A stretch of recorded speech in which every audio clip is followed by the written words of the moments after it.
Hola nuevamente. Hoy vamos a desarrollar la presentación 6.7, gluconeogénesis y regulación de la glicemia. Esto forma parte del metabolismo de hidratos de carbono.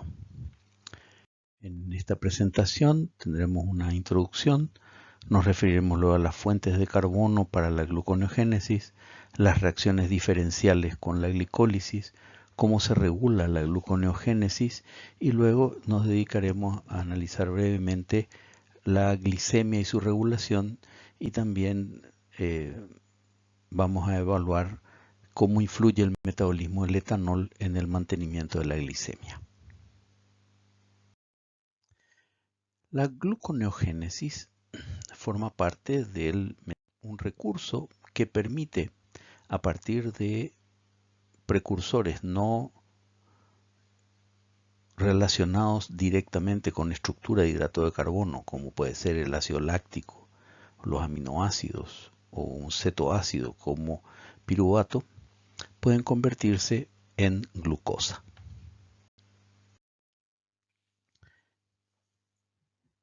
De inicio, tenemos que recordar que nuestro organismo dispone regularmente de una reserva total de glucosa de unos 210 gramos, que está distribuida de esta manera: unos 20 gramos en los fluidos extracelulares, incluyendo la sangre, 70 gramos en el glucógeno hepático y 120 gramos como glucógeno muscular. De este total, solamente los primeros 90 gramos están disponibles para sostener el metabolismo fuera del tejido muscular, dado que el glucógeno muscular se utiliza exclusivamente para los propios músculos. Nuestro requerimiento total de glucosa está en el orden de 160 gramos por cada día con una actividad normal.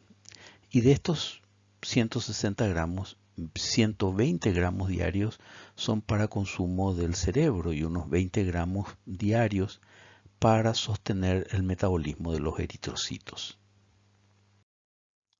Es así que tenemos que cubrir la diferencia entre lo que está disponible en las reservas y las necesidades que afrontamos diariamente, sobre todo en el periodo de ayuno. Y en este periodo el organismo recurre a la síntesis de glucosa a partir de precursores que no son hidratos de carbono. Este proceso se denomina gluconeogénesis, que significa síntesis de glucosa de nuevo, no a partir de otros hidratos de carbono. Esta vía metabólica, si bien tiene mucha vinculación con la glicólisis, no es la glicólisis inversa. Esta vía no es tampoco universal para todas nuestras células y transcurre mayoritariamente en el citoplasma de células hepáticas en un 90% y en un 10% en la corteza renal. Aquí tenemos lo que constituye la reacción de la glicólisis en su conjunto, donde una molécula de glucosa termina produciendo 2 moléculas de piruvato, 2 de ATP, 2 de NADH, 2 de agua y 4 protones. Recordemos que 2 de estos protones vienen de la disociación del ácido pirúvico. Sin embargo, la gluconeogénesis realizada a partir de piruvato tiene una relación de masas diferente. ¿Sí? 2 moléculas de piruvato, 2 de NADH, 4 protones, 4 de ATP, 2 de GTP y 6 de agua sirven para generar una molécula de glucosa. Si sumamos ambas reacciones, la relación estequiométrica de la glicólisis y la gluconeogénesis, encontramos cuánto es el gasto total para revertir el proceso glicolítico. Estaríamos gastando 2 ATP y 2 GTP. Esta energía que necesitamos para poder sostener la gluconeogénesis procede principalmente de la oxidación de ácidos grasos, que se ha liberado por hidrólisis de los triacilgliceroles residentes en el tejido adiposo. Recordemos que gran parte del metabolismo del hígado, donde mayoritariamente se realiza la gluconeogénesis, es sostenido por oxidación de ácidos grasos. En cuanto a fuentes de carbono, este puede proceder del lactato, que emerge de la glicólisis anaerobia, sobre todo de los eritrocitos y los músculos de contracción rápida. El glicerol, como producto de hidrólisis de los triacilgliceroles del tejido adiposo. Algunos cetoácidos, especialmente piruvato y oxaloacetato, que proceden de la transaminación de alanina y de aspartato asparagina respectivamente. Propionato, que procede de la degradación de los esqueletos carbonados de valina, isoleucina, metionina y treonina, también procede de los extremos con número de átomos de carbono impar de ácidos grasos con estas características y de la oxidación de la cadena lateral de colesterol. En cuanto a los aminoácidos, estos, para poder servir como sustratos de la gluconeogénesis, tienen que perder su grupo amino, y esto se realiza por una reacción denominada transaminación catalizada por aminotransferasas. Si tenemos alanina como aminoácido dador, entonces tenemos la enzima alanina aminotransferasa que transfiere este grupo amino a un alfa-cetoácido, por ejemplo el alfa-cetoglutarato, que se convierte en glutamato y a su vez la alanina se convierte en piruvato. Y va a ser piruvato obtenido de esta manera lo que se derivará a la síntesis de glucosa. De manera más remota, podríamos decir que la mayoría de los aminoácidos puede generar intermedios que finalmente se empleen en la gluconeogénesis. Con relación a los mamíferos, por lo tanto, estamos incluidos, tenemos que recordar de dónde no procede el carbono para sintetizar glucosa. No procede de acetato, ni de sus precursores. Sus precursores serían los ácidos grasos de cadena par o el etanol. Tampoco procede carbono para gluconeogénesis de los cuerpos cetónicos, ni de los aminoácidos que son puramente cetogénicos, que estos son leucina y lisina.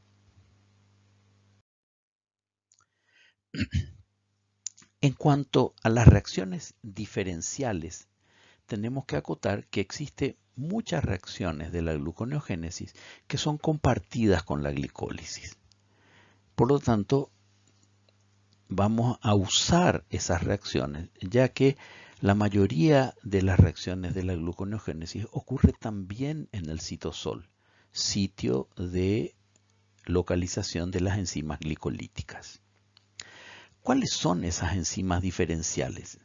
Típicamente podemos reconocer lo que va a distinguir una vía de otra en sentidos opuestos examinando las reacciones que tienen carácter irreversible. En la glicólisis, esas reacciones son la fosforilación de glucosa catalizada por hexoquinasa, la fosforilación de fructosa 6-fosfato catalizada por fosfofructoquinasa y la fosforilación a nivel de sustrato a partir de fosfonolpiruvato catalizada por piruvatoquinasa. Para estas tres reacciones irreversibles, en la gluconeogénesis tenemos otras reacciones, son reacciones diferentes, también con carácter irreversible. Así, para convertir glucosa 6-fosfato en glucosa recurrimos a glucosa 6-fosfatasa. Para convertir fructosa 1,6-bifosfato en fructosa 6-fosfato empleamos la fructosa bifosfato-fosfatasa. Y para convertir piruvato en fosfonolpiruvato tenemos que hacer un trayecto con escalas. En primer lugar, se convierte piruvato en oxaloacetato por acción catalítica de la piruvato carboxilasa y a continuación oxaloacetato se convierte en fosfonolpiruvato catalizado por fosfonolpiruvato carboxiquinasa. Por tanto, aquí tenemos la correlación entre las enzimas glicolíticas que catalizan esas reacciones irreversibles y cuáles son las correspondientes en la gluconeogénesis para catalizar las reacciones opuestas. Estas reacciones, a las que llamamos diferenciales, podemos acotarlas de manera más clara en este cuadro, recalcando que frente a exoquinasa en la gluconeogénesis tenemos glucosa 6-fosfatasa. Para contrarrestar la acción de fosfofructoquinasa tenemos a fructosa bifosfato-fosfatasa. Y para contrarrestar la acción de piruvato-quinasa tenemos a piruvato-carboxilasa y fosfonolpiruvato-carboxiquinasa. A este conjunto de reacciones, además de las que pertenecen a la glicólisis, tendríamos que agregar aquellas que convierten los sustratos iniciales que llegan al hígado o que llegan a la corteza renal en sustratos adecuados para la gluconeogénesis. Así, para convertir lactato en piruvato, por ejemplo, necesitamos el concurso de lactato deshidrogenasa. Para convertir alanina en piruvato, necesitamos de aminotransferasas. Para utilizar el glicerol en la gluconeogénesis, necesitamos en primer lugar fosforilarlo con glicerol quinasa y a continuación oxidarlo con glicerol 3-fosfato deshidrogenasa para producir dihidroxiacetona fosfato.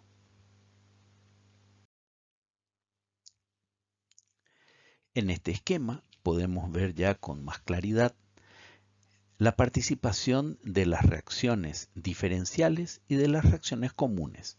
Las reacciones comunes son todas estas que tienen flechas dobles y van a ser exactamente las mismas enzimas las que catalicen esas reacciones en el proceso de glicólisis y en el proceso de gluconeogénesis.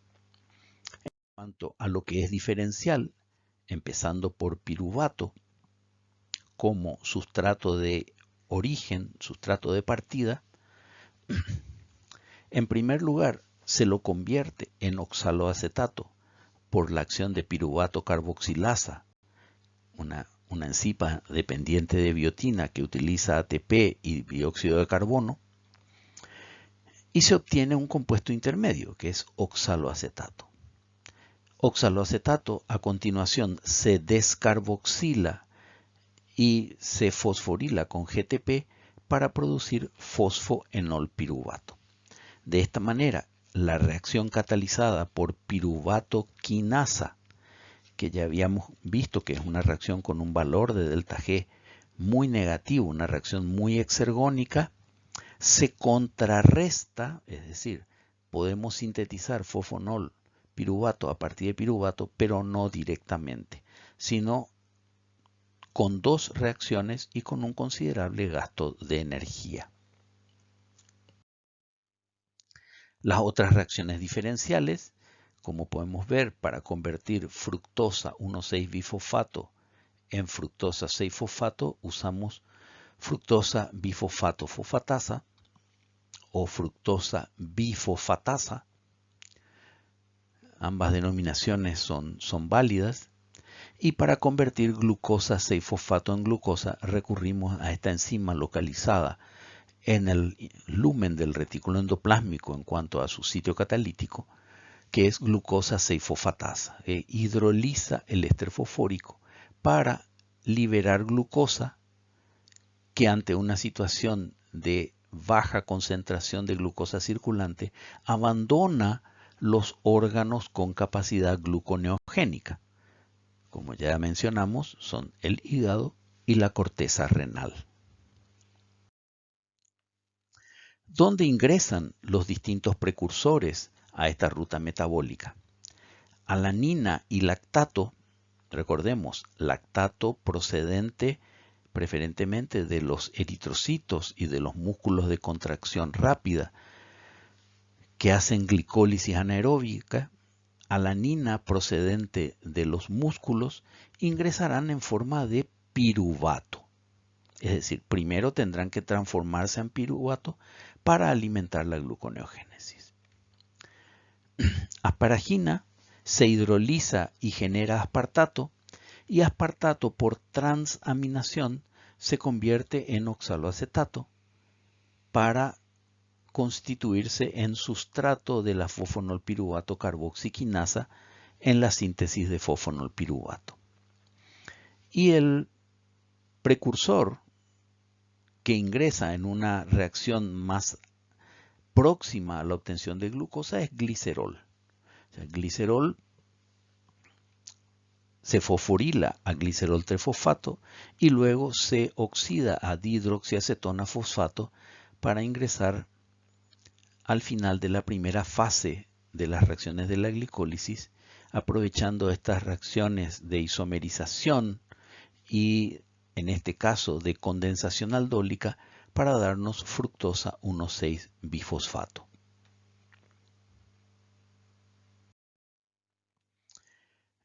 En cuanto a la relación estequiométrica, para la gluconeogénesis podemos escribir varias reacciones dependiendo de cuáles sean aquellos sustratos que provean el carbono.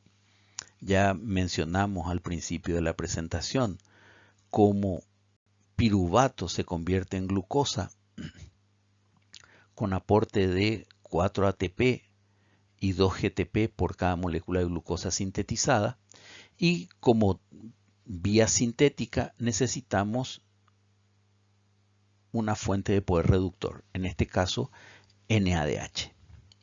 Si partimos de lactato, como la conversión de lactato a piruvato genera NADH, ese NADH es el que más adelante se utiliza para la reacción catalizada por gliceraldehído 3-fosfato deshidrogenasa, con el mismo gasto en términos de moléculas ricas en energía. A partir de alanina tenemos que incorporar, además del gasto energético y de poder reductor, tenemos que incorporar las moléculas de cetoácido que se llevarán los grupos amino que viene trayendo alanina. Y a partir de glicerol, la síntesis resulta muy interesante porque, en primer lugar, consume menos energía y además provee NADH. Este NADH va a ser muy interesante a la hora de alimentar procesos que produzcan energía.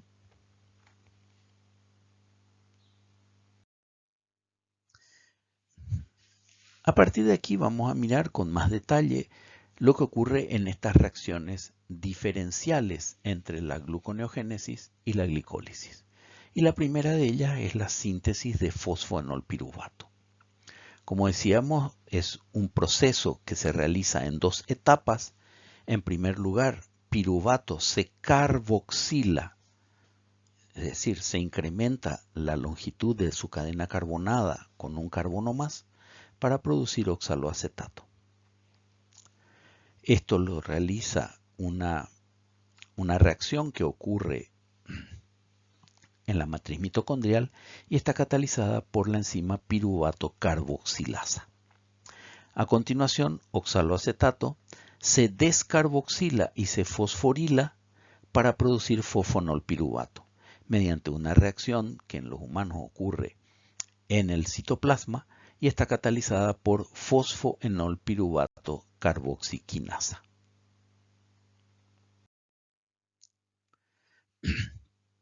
En cuanto a la carboxilación de piruvato, recordemos que piruvato procede de la deshidrogenación del lactato, es decir, de la oxidación de lactato o de la transaminación de alanina.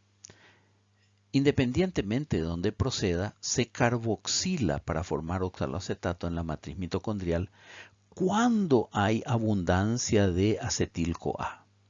Porque si tuviéramos baja concentración de acetil-CoA en la matriz mitocondrial, el piruvato se destinaría a producir acetil-CoA por descarboxilación oxidativa.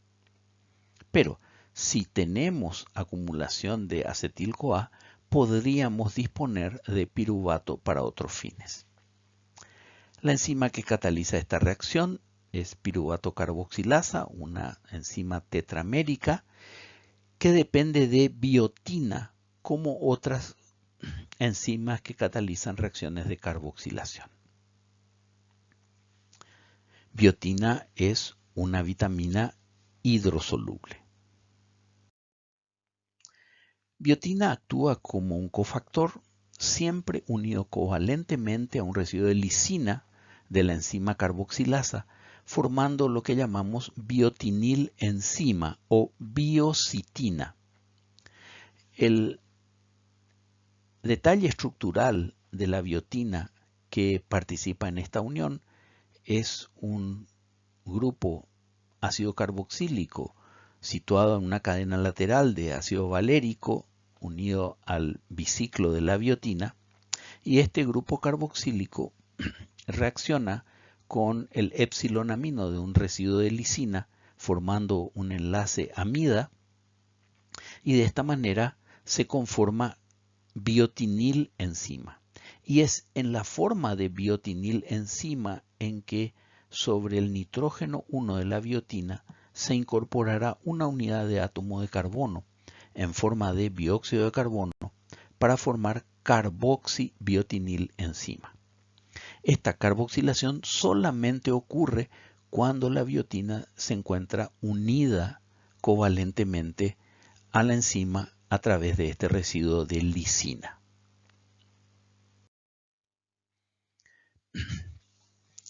Además de la piruvato carboxilasa, otras enzimas como acetil-CoA carboxilasa, propionil-CoA carboxilasa y metilcrotonil-CoA carboxilasa son enzimas que dependen de biotina. Cuando estas enzimas son degradadas, biotina se tiene que liberar de la carboxilasa activa, lo que llamamos holocarboxilasa o biotinilenzima, por acción de una enzima hidrolítica llamada biotinidasa. La enzima también hidroliza péptidos que contienen biotina y cuya acumulación tiene carácter neurotóxico. La deficiencia en la expresión de biotinidasa es un trastorno congénito que debe ser detectado en el periodo neonatal para establecer medidas correctivas. Un detalle interesante respecto a la biotina, que si bien está distribuida en muchos alimentos, sobre todo alimentos de origen animal, encontramos alta concentración de biotina en algunos de ellos, podríamos decir que si bien los huevos son una buena fuente de biotina, los huevos crudos no permiten su correcta absorción, dado que contienen una proteína avidina que tiene una alta avidez por la biotina e impide que sea absorbida a nivel intestinal. Sin embargo, cuando cocinamos los huevos, esta proteína, la avidina, se desnaturaliza y disminuye su afinidad por la biotina, permitiendo que ésta sea absorbida en el tracto intestinal. Con relación al mecanismo catalítico de la carboxilación de piruvato, vamos a analizar como un fenómeno que ocurre en dos etapas, hasta producir oxaloacetato. Les recuerdo que estamos ubicados en la matriz mitocondrial y la enzima está activada por un aumento de la concentración de acetil-CoA. En primer lugar, lo que llamamos la etapa 1, piruvato carboxilasa tiene que llegar a formar carboxibiotinilenzima. Para eso, inicialmente bicarbonato recordemos que es la forma protonada del dióxido de carbono, y a su vez ionizada, ya que se formó ácido carbónico inicialmente, el anión bicarbonato ataca al fosfato gamma del ATP para formar un intermedio que es fosfato de carboxilo, con una estructura de anhidrido mixto. Y va a ser este intermedio el que por desfosforilación permita unir el equivalente a dióxido de carbono al nitrógeno 1 de la biotina unida a la enzima, de manera que biotinilenzima se convierte en carboxibiotinilenzima. En una segunda etapa se libera el dióxido de carbono y adquiere un carácter reactivo biotina para abstraer un protón de piruvato, generando un enolato del piruvato. Y este enolato ataca al dióxido de carbono, generando oxaloacetato. De esta manera, de los 3 carbonos originales que teníamos, ahora tenemos una estructura con 4 carbonos.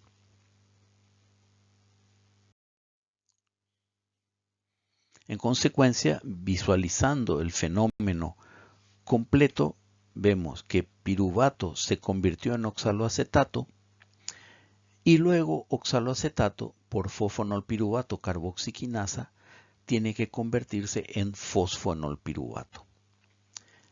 Los procesos que median en esta última reacción son la descarboxilación, es decir, la pérdida de un átomo de carbono en forma de dióxido de carbono, y la fosforilación utilizando como molécula rica en energía GTP.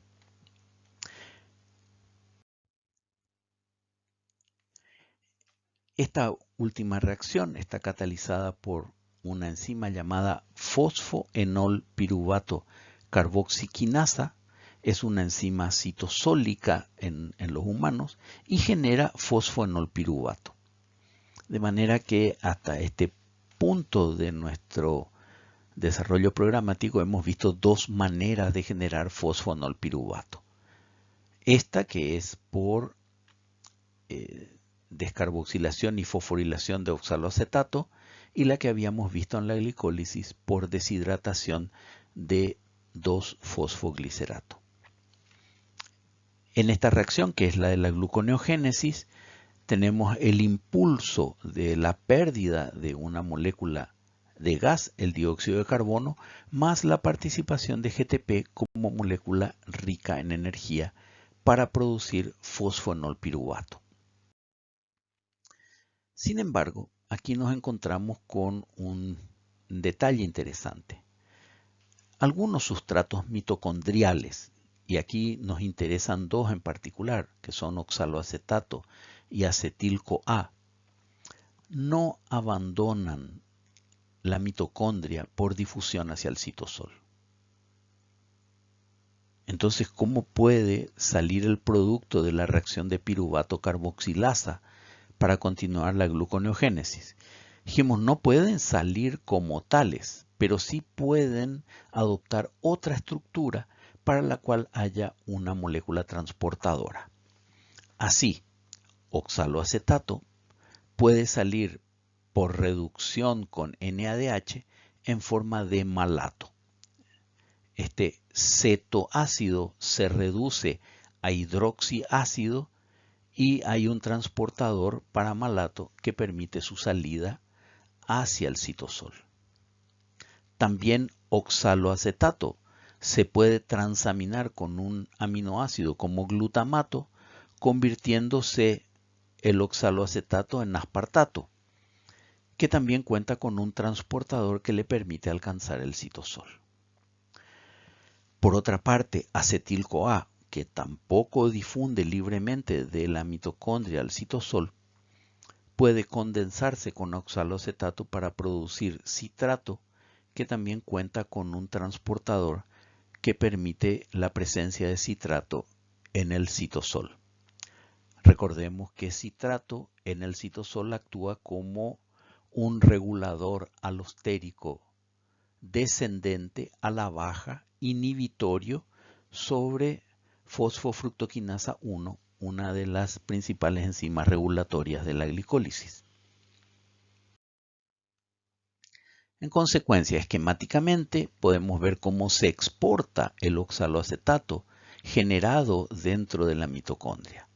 Podríamos, de hecho lo hacemos, reducirlo con NADH hasta malato por acción de la enzima malato deshidrogenasa y permitir que malato salga al citosol, donde la isoenzima citosólica de malato deshidrogenasa oxida este carbono portador de 1H secundario, produciendo la transformación de malato en oxalacetato nuevamente para alimentar la gluconeogénesis.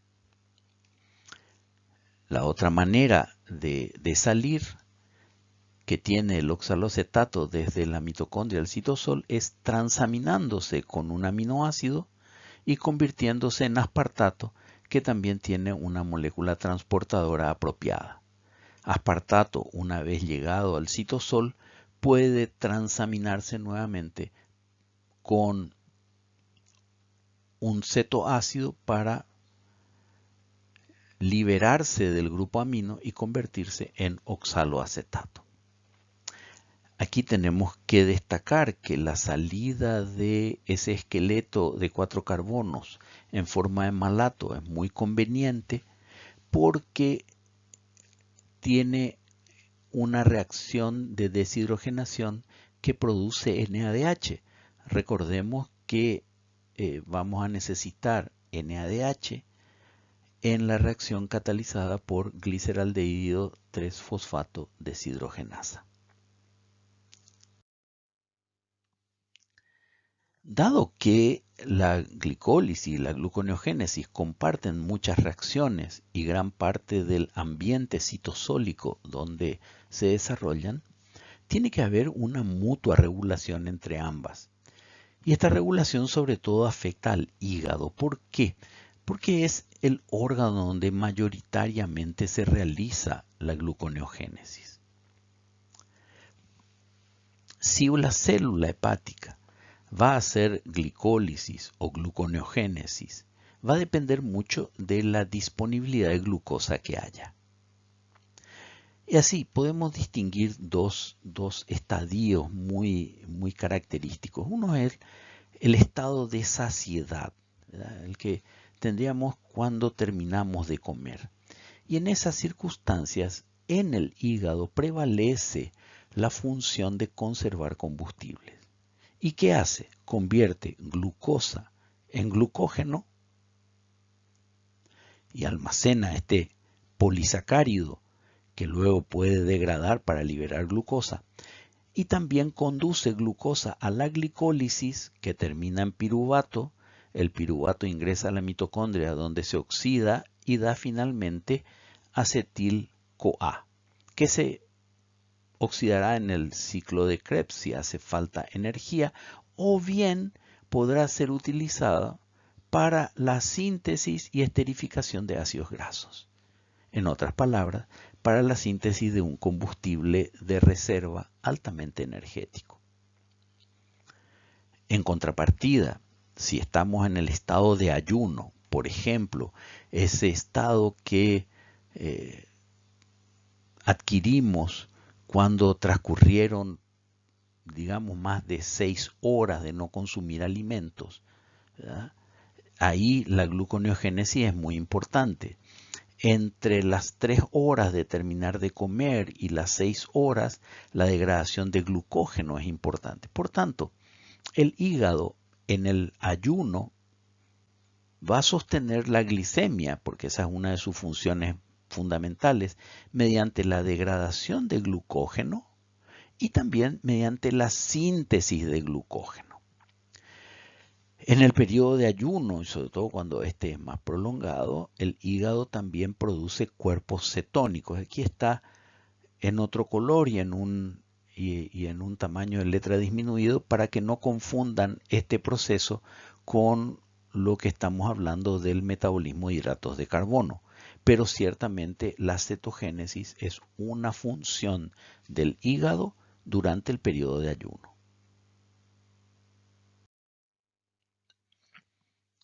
La gluconeogénesis se va a regular alostérica, covalente y génicamente. Alostéricamente, ya hemos mencionado que piruvato carboxilasa, esta enzima mitocondrial, se activa cuando hay disponibilidad de acetil-CoA, que es un indicador de alta carga energética y por lo tanto favorece los procesos de biosíntesis.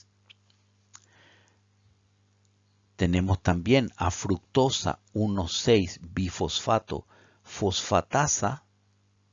Esta fosfatasa está inhibida por AMP y por fructosa 2,6-bifosfato, dos activadores glicolíticos. Y así como activan la glicólisis, inhiben la gluconeogénesis. La activación se realiza sobre fosfofructoquinasa 1 y la inhibición sobre fructosa 1,6-bifosfato fosfatasa. En lo referente a la regulación covalente, aquí tenemos a esta enzima que ya estudiamos durante la glicólisis, que es fosfofructoquinasa 2 o PFK2, que es una enzima bifuncional. Esta enzima se inhibe por fosforilación y eso hace que disminuya la concentración de fructosa 2,6-bifosfato. Recordemos que este intermedio, esta molécula, es un activador glicolítico. Por lo tanto, si disminuye su síntesis, se favorece la gluconeogénesis sobre la glicólisis. Por otra parte, tenemos la actividad fructosa 2,6-bifosfato fosfatasa, que también corresponde a la misma enzima, pero cuando la enzima se encuentra fosforilada. Esta actividad fosfatasa favorece la gluconeogénesis. Aquí tenemos un cuadro donde podemos apreciar el impacto de inhibidores alostéricos, activadores alostéricos, modificaciones covalentes y sobre la síntesis de enzimas en varias enzimas, sobre todo aquellas que tienen mucha relación en la glicólisis y la gluconeogénesis. Las que están señaladas en rojo son enzimas propias de la gluconeogénesis. Las demás son enzimas que tienen que ver con la glicólisis o su regulación. Así, fosfofructoquinasa es inhibida por ATP y citrato y es activada por AMP y fructosa 2,6-bifosfato, como vimos en el estudio de la glicólisis. La enzima que realiza la tarea opuesta, que es fructosa 1,6-bifosfatasa o bifosfato-fosfatasa, está inhibida por AMP y por fructosa 2,6-bifosfato, justamente los activadores de la otra enzima. Quiero detenerme aquí y analizar lo siguiente. Si hay acumulación de AMP, le está indicando a la célula baja carga energética y por lo tanto la célula primero tendría que reponer su carga energética antes que realizar tareas sintéticas. En cuanto a piruvato quinasa de la glicólisis, es inhibida por alanina, por ATP y otros inhibidores y es activada por fructosa 1,6-bifosfato por un proceso de estimulación por alimentación y se inactiva cuando está fosforilada. Las enzimas que se contraponen a la actividad de piruvato quinasa son piruvato carboxilasa, inhibida por ADP, baja carga energética, y activada por la presencia de acetil-CoA. Y fosfonolpiruvato carboxiquinasa tiene regulación génica ya que está inducida por glucagón, las hormonas tiroideas y los glucocorticoides como el cortisol, y está reprimida por insulina a través de la actividad de fosfatinoinositol trifosfatoquinasa. Complementariamente, PFK2, fosfofructoquinasa 2, está inhibida por citrato y activada por AMP y fructosa 1,6-bifosfato, y la inactiva el proceso de fosforilación en su actividad quinasa. En su actividad fosfatasa, recordemos que son dos actividades de la misma entidad molecular, está inhibida por fructosa 1,6-bifosfato, está activada por glicerol 3-fosfato y también por fosforilación, es decir, la fosforilación activa el rol fosfatasa de PFK2.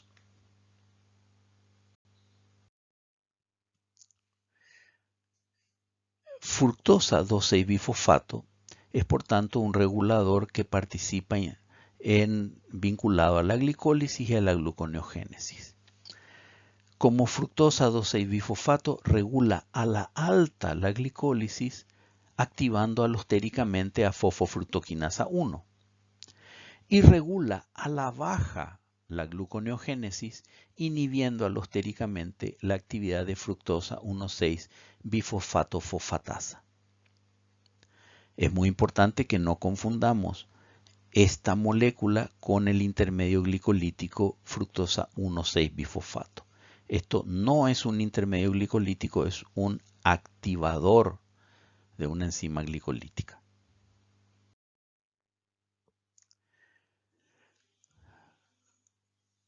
Fructosa 2,6-bifosfato se sintetiza por acción de fosfofructoquinasa 2 en diversos órganos. Y en el caso de la enzima hepática, es una enzima bifuncional que está regulada por el cociente insulina-glucagón. Recordemos que insulina está presente cuando hay hiperglicemia y glucagón cuando hay hipoglicemia.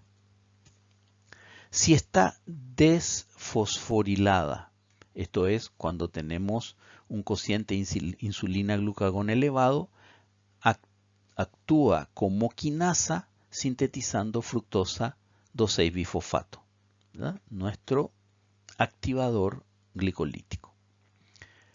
Cuando está fosforilada, PFK2, estamos en esta vertiente, ocurre cuando la relación insulina-glucagón está disminuida, es decir, ha disminuido la concentración de insulina y ha aumentado la concentración de glucagón.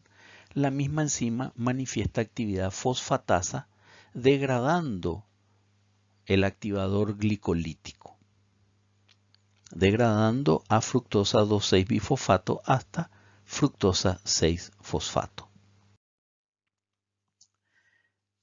Esquemáticamente podríamos apreciar estos efectos en una relación insulina-glucagón disminuida, es decir, habría bajo nivel de insulina, alto nivel de glucagón.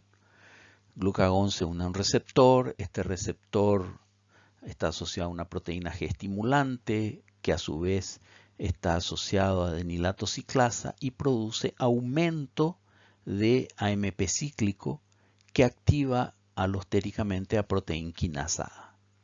Proteinquinasa A, en su actividad quinasa, ¿qué va a hacer? Fosforilar a fosfofructoquinasa 2, con lo cual su actividad quinasa quedaría inactiva y su actividad fosfatasa quedaría activa.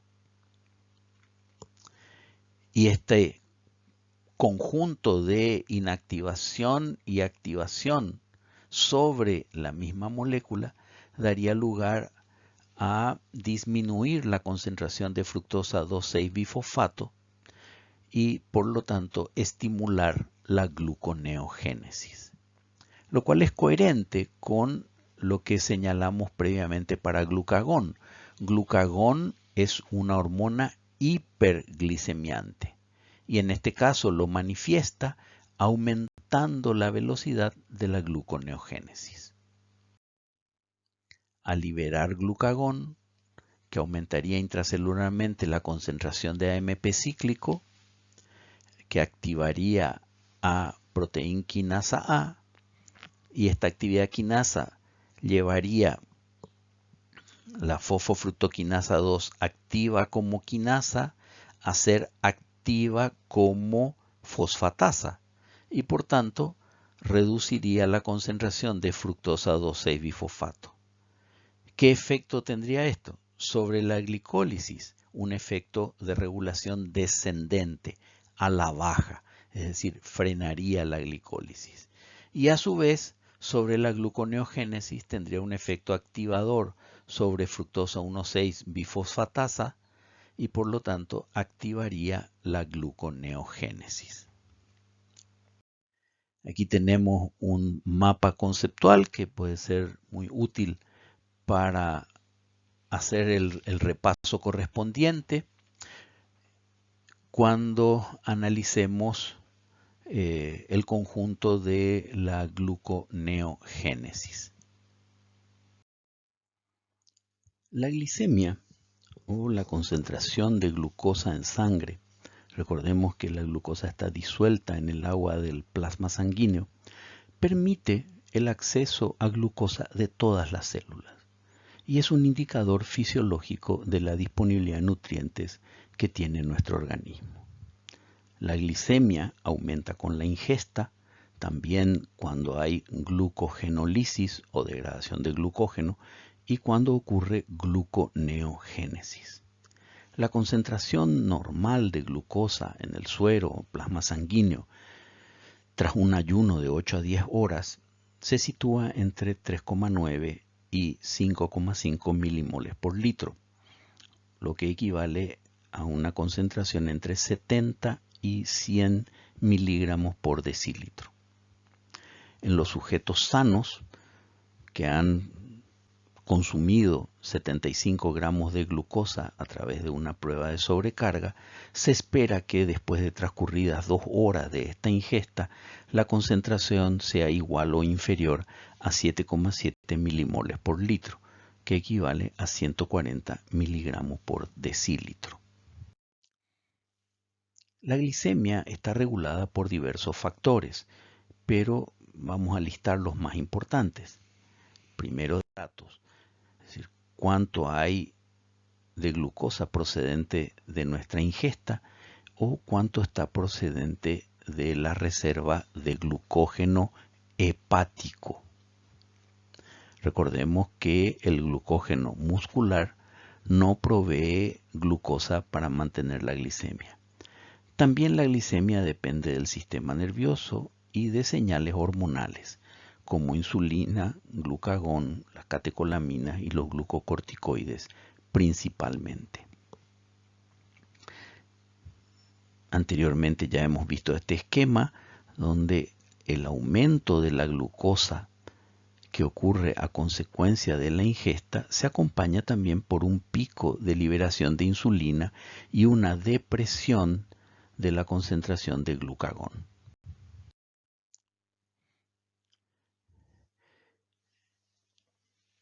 Fisiológicamente tenemos una serie de señales que actúan oponiéndose, actuando unas en sentido hipoglicemiante, entre las que contamos insulina, es la principal, y las incretinas, como el péptido gástrico insulinotrópico o el péptido 1 similar al glucagón.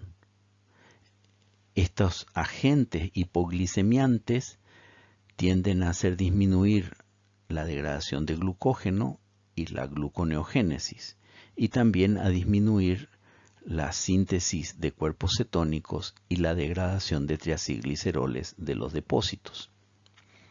Entre las señales hiperglicemiantes tenemos a glucagón, las catecolaminas y los glucocorticoides, que en su conjunto operan aumentando la degradación de glucógeno, aumentando o estimulando la gluconeogénesis, la degradación de triacilgliceroles y la síntesis de cuerpos cetónicos.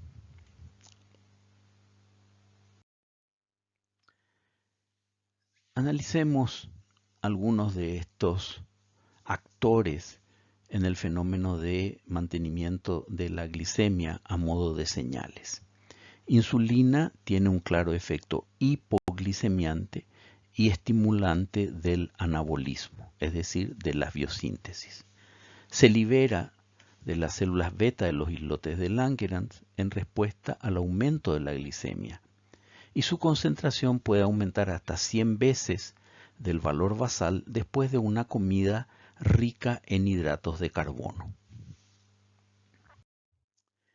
La insulina reduce las concentraciones intracelulares de AMP cíclico por activación de la fosfodiesterasa de AMP cíclico, que cataliza una hidrólisis del fosfodiéster, y esto a su vez hace que disminuya la actividad de proteinquinasa A.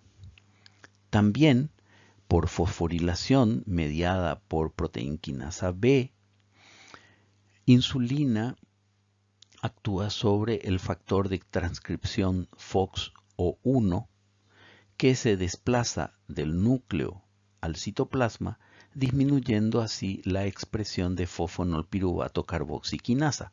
Recordemos que esta enzima es una enzima de la gluconeogénesis. Ya habíamos analizado la estructura de la insulina bien iniciado el curso, y vimos también que sufre varias modificaciones hasta llegar a ser plenamente funcional. Es decir, se sintetiza como una cadena única de preproinsulina, inicialmente pierde la secuencia señal próxima, incluyendo al N-terminal, se forman los puentes bisulfuro al constituirse en proinsulina, y en el aparato de Golgi experimenta la pérdida del péptido C.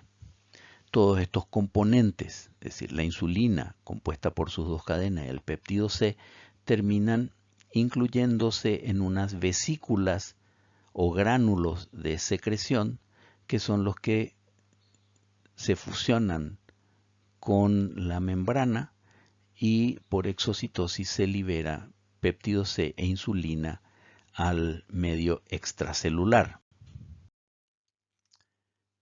Los agentes que favorecen la liberación de insulina reciben el nombre de secretagogos. Y glucosa es el principal secretagogo. Tenemos que recordar que la célula beta pancreática expresa GLUT2, ese transportador que tiene una Km muy alta, por lo tanto, solo permite la entrada de glucosa cuando la concentración es elevada. Estas células también expresan glucoquinasa, una enzima que fosforila glucosa solo cuando su concentración es alta. Esto hace que las células beta pancreáticas sean sensibles a la hiperglicemia y respondan liberando insulina. En esa prueba de sobrecarga, cuando se consumen 75 gramos de glucosa, la concentración de insulina pasa de la situación basal de una concentración de 20 a 30 picomoles por litro a 250 a 300 picomoles por litro en 30 minutos. Por tanto, glucosa es el principal agente secretagogo, pero no es el único. Otros como glicerol trifosfato, diacilglicerol, algunos aminoácidos, particularmente leucina y leucina junto con glutamina, y los ácidos grasos de cadena larga, funcionan igualmente como secretagogos. Otras moléculas como las incretinas, que son señales de carácter peptídico, ya habíamos mencionado a GIP, que es el péptido insulinotrópico gástrico, y GLP-1, que es el péptido 1 similar al glucagón, estimulan la secreción de insulina por un mecanismo dependiente de AMP cíclico.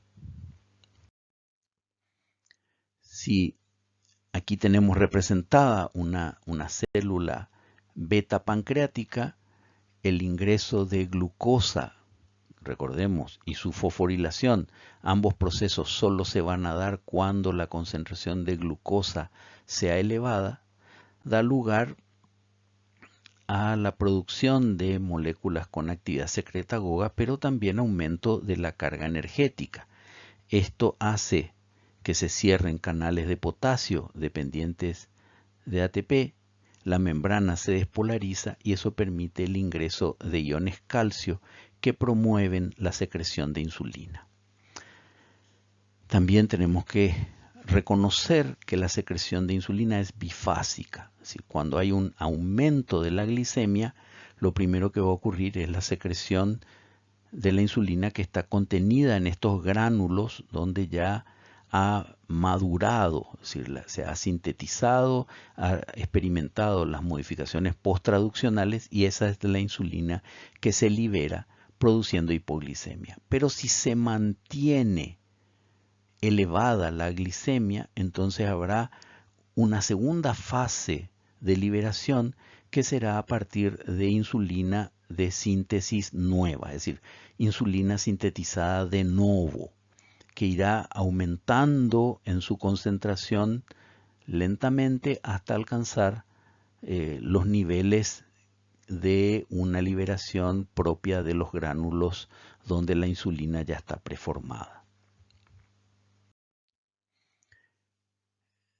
Ya habíamos analizado cuáles son las acciones de insulina, pero sobre todo en la regulación de la glicemia, el efecto más rápido se observa como una reducción de la glicemia que se debe a la movilización de las vesículas que contienen los transportadores GLUT4, estos transportadores de glucosa sensibles a insulina, que van a permitir con un valor de Km muy pequeño el rápido ingreso de de glucosa a las células que tienen receptores de insulina. Esto se observa, por ejemplo, en tejido adiposo, en células musculares, células del músculo cardíaco.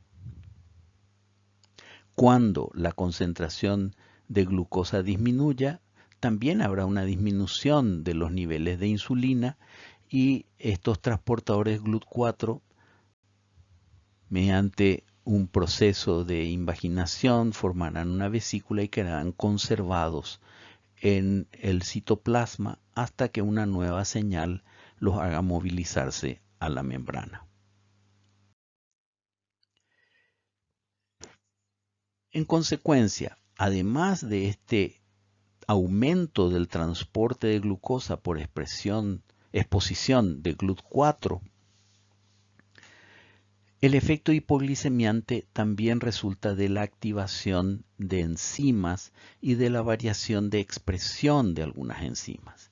Así, en lo que hace a activación, se activa fosfoproteína fosfatasa que inhibe la glucogenólisis y la gluconeogénesis y activa la glicólisis y la síntesis de glucógeno.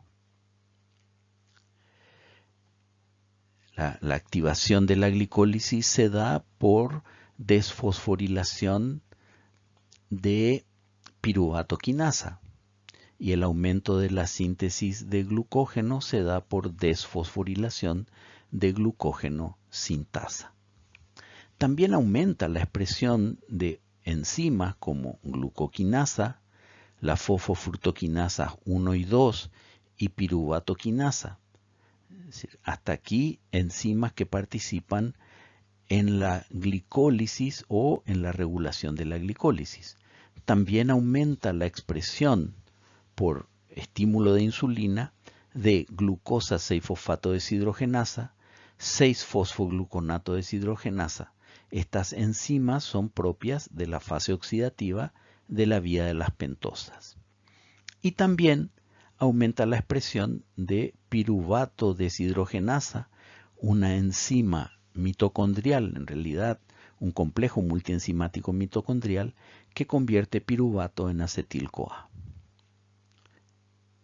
Paralelamente, la acción de insulina actúa represivamente en la expresión de fosfonolpiruvato carboxiquinasa y glucosa 6-fosfatasa, ambas enzimas que participan en el proceso de gluconeogénesis.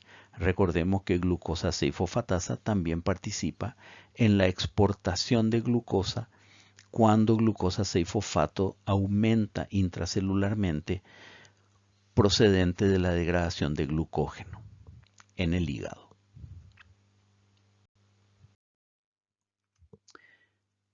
Insulina también tiene un efecto anabolizante o estimulante del anabolismo. Sabemos que esto se hace fundamentalmente promoviendo la síntesis de lípidos, porque los lípidos nos permiten almacenar carbono con un contenido energético muy alto y sin la acumulación de agua, por lo tanto es un almacenamiento muy eficiente. Este efecto anabólico de la insulina se manifiesta por aumento de la expresión del complejo piruvato deshidrogenasa, que convierte piruvato en acetil-CoA, la ATP citrato liasa, la acetil-CoA carboxilasa, la ácido graso sintasa, la estearil-CoA deshidrogenasa y la acil-CoA glicerol transferasa, todas enzimas vinculadas a la síntesis de los ácidos grasos y los triacilgliceroles. Además, aumenta la expresión de la enzima málica, glucosa 6-fosfato deshidrogenasa y 6-fosfogluconato deshidrogenasa, enzimas que están vinculadas a la producción de NADPH y por lo tanto fuertemente ligadas a la síntesis de ácidos grasos y también de colesterol. El regulador con acción opuesta a insulina es glucagón, que tiene un efecto hiperglicemiante y promotor del catabolismo. Su liberación responde a un cuadro de hipoglicemia, ya sea por ayuno o por estrés metabólico. Actúa sobre órganos que tienen receptores para glucagón, como el hígado, los riñones, el corazón y el tejido adiposo. Es producido por las células alfa de los islotes pancreáticos y su liberación se inhibe por incrementos de glucosa, insulina, somatostatina y el péptido similar al glucagón 1.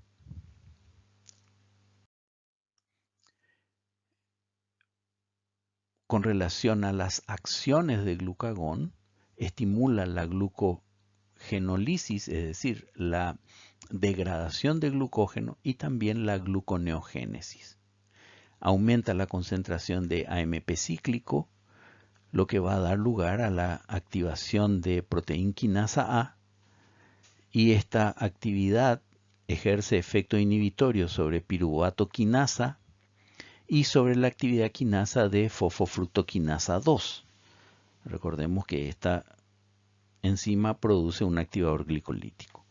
También incrementa la transcripción del gen que codifica para la enzima fosfonolpiruvato carboxiquinasa, una enzima importantísima de la gluconeogénesis.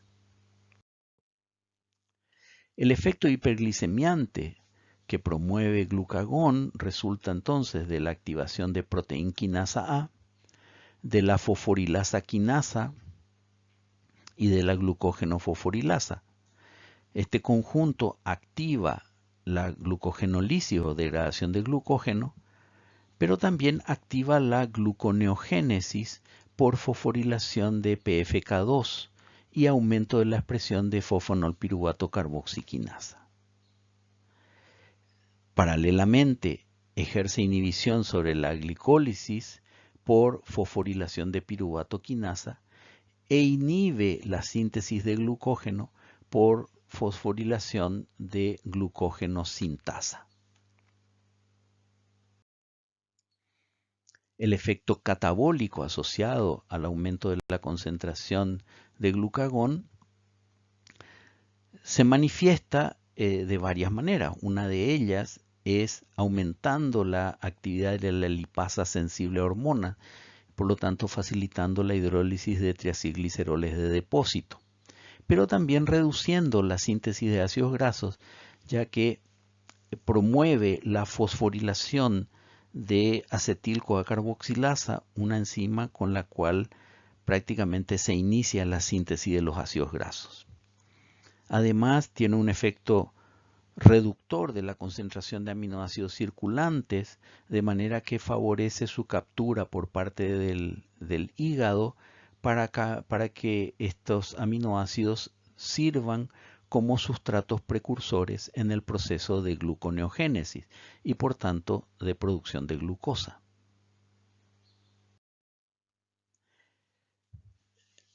Señales adicionales son las que median adrenalina y noradrenalina, que tiene efecto hiperglicemiante, se liberan en el ejercicio físico, por exposición al frío y en respuesta al estrés emocional. Estas estimulan la glucogenólisis muscular para que el músculo disponga de sustrato para la contracción y aumentan la concentración de AMP cíclico, lo que activa la proteína quinasa A y la gluconeogénesis. Entre los glucocorticoides, hormonas esteroidales, destacamos a cortisol, tiene un efecto hiperglicemiante actuando a nivel génico porque incrementa la transcripción del gen que codifica la enzima fosfonolpiruvato carboxiquinasa propia de la gluconeogénesis. Este cuadro nos ilustra cómo vamos respondiendo con nuestros distintos sistemas a una variación de la concentración de glucosa. Si la glicemia disminuye, esa disminución va a ser notada a nivel del hipotálamo, dando lugar a varias señales, es decir, por la vía de la hipófisis, la estimulación a través de la ACTH o hormona corticotrófica o estimulante de la corteza suprarrenal, hará que la corteza suprarrenal aumente la producción de cortisol que incrementa la gluconeogénesis a nivel génico. Pero también el sistema nervioso actuará sobre las glándulas suprarrenales, sobre todo sobre la médula suprarrenal, de manera que adrenalina y noradrenalina aumentarán, estimularán la degradación de glucógeno principalmente. La disminución de la glicemia hará que se inhiba la liberación de insulina y aumente la secreción de glucagón. Glucagón estimulará ambos procesos que incrementan la glicemia, la degradación de glucógeno o glucogenólisis, pero también la gluconeogénesis. Consideremos ahora lo que iríamos viendo si la glicemia va en disminución. Cuando empezamos a hablar de este tema, decíamos que la glicemia normal se encuentra entre 70 y 100 miligramos por decilitro al final de un periodo de ayuno de 8 a 10 horas. Ya cuando la glicemia se encuentra próxima a los 80 miligramos por decilitro, disminuye la producción de insulina. Recuerden que insulina es hipoglicemiante, por tanto, si ya la glicemia está bajando, no necesitamos mayor secreción de insulina.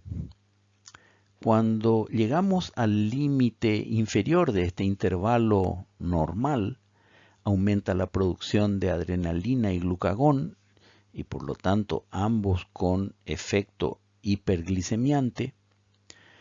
Si sigue disminuyendo, aumenta la producción de hormona de crecimiento y la producción de cortisol, estimulando más aún la gluconeogénesis. Si persiste el descenso de la glicemia, empezaríamos a sentir síntomas adrenérgicos, o sea, relacionados con esta liberación de adrenalina y noradrenalina, como palpitaciones, temblores, sudoración. Y si sigue disminuyendo, ya nos encontramos, fíjense, a la mitad del límite superior de la glicemia normal, tendremos signos que tienen que ver con esa detección de bajo nivel de glucosa a nivel del sistema nervioso central, con dolor de cabeza, confusión, dificultad para hablar, convulsiones, y si sigue disminuyendo, el sujeto entra en coma y muere, si esta hipoglicemia no es corregida. Por lo tanto, una recomendación importante: cuando reciban un paciente del cual ustedes no saben nada ante una situación de emergencia, tienen que tener un dosaje de glucosa en sangre para saber cómo se encuentra este importante recurso energético en el sujeto, de manera que les permita ayudar a restaurar un estado de salud. Es muy importante conocer el valor de la concentración de glucosa en sangre para tomar decisiones de carácter médico. Aquí tenemos un mapa conceptual que resume los principales conceptos que hemos revisado en esta presentación, en esta parte de la presentación, respecto a los efectos de insulina y glucagón. Y me gustaría terminar con una observación acerca de cómo el metabolismo de alcohol, del alcohol etílico, del etanol, influye en la gluconeogénesis. Recordemos que el etanol es un combustible, tiene un OH, es oxidable, y su oxidación metabólica genera NADH. Recordemos que es una molécula de bajo peso molecular. Esto significa que en pocos gramos tenemos una cantidad importante de milimoles de esta sustancia. El metabolismo del alcohol etílico o etanol, o simplemente el alcohol, empieza por la acción del alcohol deshidrogenasa citosólica, que va a producir una oxidación dependiente de NAD para producir acetaldehído y NADH. Luego, acetaldehído es oxidado por aldehído deshidrogenasa mitocondrial, también con NAD, para producir acetato y más NADH. Es interesante recalcar que los niveles de expresión de alcohol deshidrogenasa y aldehído deshidrogenasa son muy variables entre las personas y por tanto la capacidad de metabolizar alcohol. Está claro que estas dos reacciones al metabolizar el alcohol producirán gran cantidad de NADH, y NADH en exceso inhibe la gluconeogénesis porque actúa como reductor sobre piruvato, convirtiéndolo en lactato, y sobre oxaloacetato, convirtiéndolo en malato. Recordemos que piruvato y oxaloacetato son dos cetoácidos importantísimos para producir glucosa por gluconeogénesis. En conclusión, la ingesta abundante de alcohol puede provocar hipoglicemia. Es digno de mencionar que el exceso de NADH producido por la oxidación de etanol va a ejercer efecto inhibitorio sobre otras reacciones de deshidrogenación, como las que conforman el ciclo del ácido cítrico o ciclo de Krebs y la beta-oxidación de ácidos grasos. También se producirá una regulación a la baja del ciclo que va a terminar dando una disminución de succinil-CoA y consecuentemente una disminución de la concentración de GTP en las mitocondrias. Cabe acotar que los hepatocitos utilizan GTP para activar acetato. Esto también es apropiado señalar que cuando se oxida alcohol se produce acetaldehído y es un intermedio reactivo capaz de formar aductos con muchos compuestos de interés biológico como las proteínas. Y en este gráfico tenemos resumido lo que habíamos comentado sobre metabolismo de alcohol. Inicialmente oxidado por alcohol deshidrogenasa para producir acetaldehído y por aldehído deshidrogenasa para producir acetato. Ambas reacciones producen abundante NADH que promueve la reducción de piruvato y de oxalacetato, restando de intermedios precursores para el proceso de gluconeogénesis. Esto va a ser particularmente importante de tener en cuenta, por ejemplo, en las mujeres embarazadas, dado que el cerebro del feto está en formación y sabemos que es un órgano de gran consumo de glucosa. Por tanto, podría verse seriamente resentido el desarrollo de este tejido si concurre una mala alimentación con el consumo de alcohol.